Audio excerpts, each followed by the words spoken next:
En agence. Sud Radio, Dany Moreau, Pirate l'Info. Et l'info Sud Radio du jour, c'est l'anniversaire des États généraux de janvier 1789, l'ancêtre du grand débat. Et déjà, à l'époque, le roi Louis XVI invitait ses sujets à lui exposer leurs doléances. Pardon de vous le dire, Marie-Cécile Antoinette. Vu l'état général du royaume de Macronie, nous et moi-même, Louis-Emmanuel, 16e du nom, avons décidé de convoquer les États généraux pour écouter les doléances du peuple. Faites quérir le premier de ces messieurs. Au grand monarque jupitérien, voici un représentant de la noblesse. Sire, permettez-moi de me présenter, Édouard Marquis de Balladur.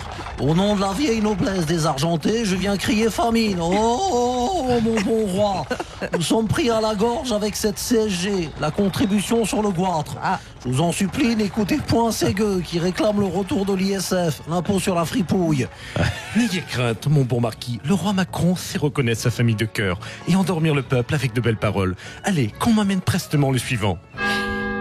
Sire, voici maintenant les doléances du clergé apportées par l'abbé Fredo Mitterrand. Bonsoir, désolé sire, mon cahier de doléances est un peu taché car j'ai trop voulu l'astiquer avec les enfants de cœur. Oh non. Tais-toi donc, l'abbé. C'est-tu vilain que j'ai décidé de botter les fesses du clergé qui avait tendance à piquer dans la caisse des pauvres?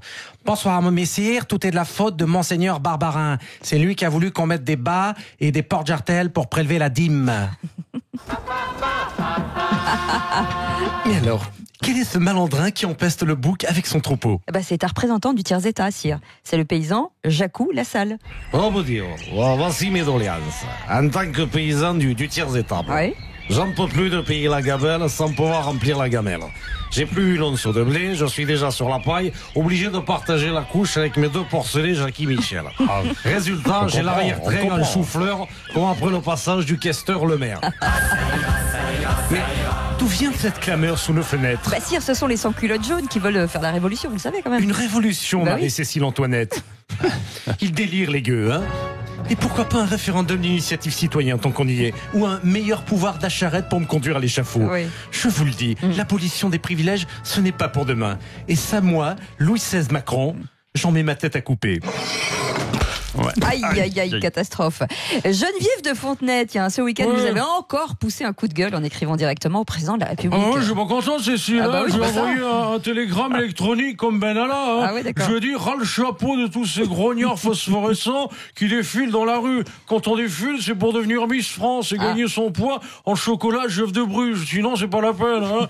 Mais qu'est-ce qu'ils ont, ces comptes pauvres, là? Je dis, écoute-moi bien, Manu, je te préviens. Aujourd'hui, j'enlève mon gilet jaune et je vais pas m'arrêter là. Hein. Non, mais comment ça, non, mais vous comptez faire quoi, la Geneviève? La totale. Allez hop, striptease intégrale. Non. Elle est où la caméra? Regarde-moi, Manu. Ce matin, j'enlève tout, hein.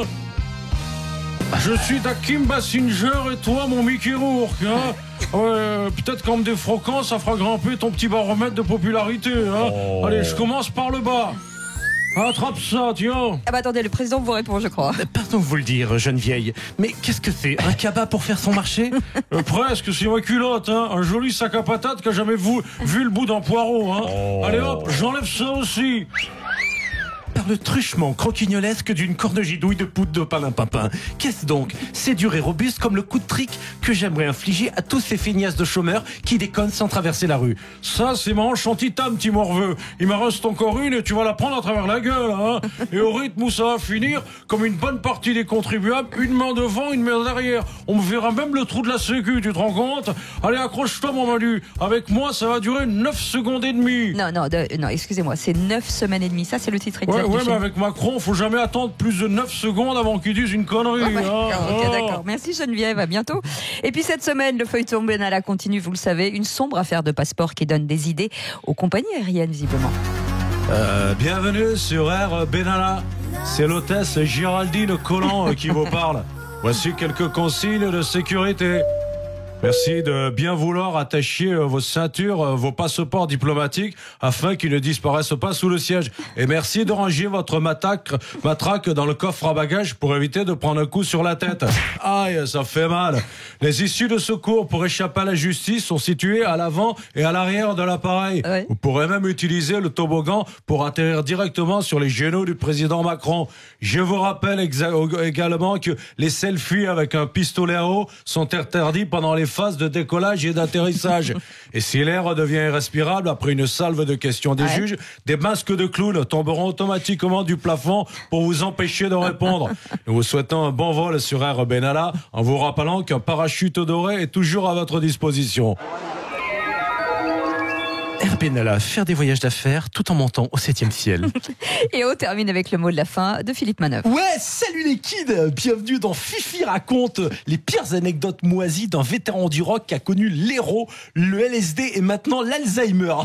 Et ouais, Philippe, et vous venez de faire le buzz en racontant la fois où vous avez planté une fourchette, vous savez, dans le bras de Johnny. Ça s'est vraiment passé comme ça ? Bien sûr que oui, Blondie. En 86, je faisais une fondue savoyarde avec Johnny. On était tellement foncedés qu'avec les fils du fromage à 3h du mat, Johnny a voulu me tricoter un poncho avec 500 grammes de Beaufort. Waouh! J'étais vénère car j'aurais préféré une écharpe. Alors je lui ai planté ma fourchette dans le bras. Non mais elle a aucun intérêt cette anecdote, Philippe. Ouais, complètement, parce que pour la croire, il faut être dans l'action, c'est-à-dire bourré aux urgences avec du vomi sur les Santiago. Allez, salut les kids. La prochaine fois dans Fifi raconte, je vous expliquerai comment j'ai fait une overdose de pruneau d'Agen avec Jimi Hendrix et du coup il en a flingué son futal. Ah, c'est dingue. Ça donne envie. Merci beaucoup, Danine Moreau. Bien sûr qu'on retrouve en podcast sur sudradio.fr. Restez avec nous puisque cette semaine on vous offre un cadeau, Patrick et Dany et Yves de Kerdrel pendant que vous êtes là. Cette semaine, si vous écoutez bien la matinale et c'est maintenant, nous vous offrons un séjour d'une semaine en demi-pension dans un logement pour 4 personnes à choisir dans l'un des 56 clubs Bel-en-Bras. La mer, la montagne, ça c'est offert par Sud Radio. Et pour gagner, qu'est-ce qu'il faut faire ? Il faut appeler le 0826 300 300 et tenez, Yves de Kerdrel, donnez-moi un chiffre. Entre 0 et 30. Ouais. 12. Ça c'est un bon chiffre. Ah, c'est un bon chiffre. Moi j'aurais donné 21 à l'envers. Non, vous donnez 12. Merci. C'est le 12e appel au standard. 0826 300 300. Et vous allez partir en vacances dans un club Bel-en-Bras. Et c'est grâce à Sud Radio. 8h26. Bon réveil. Merci d'être avec nous.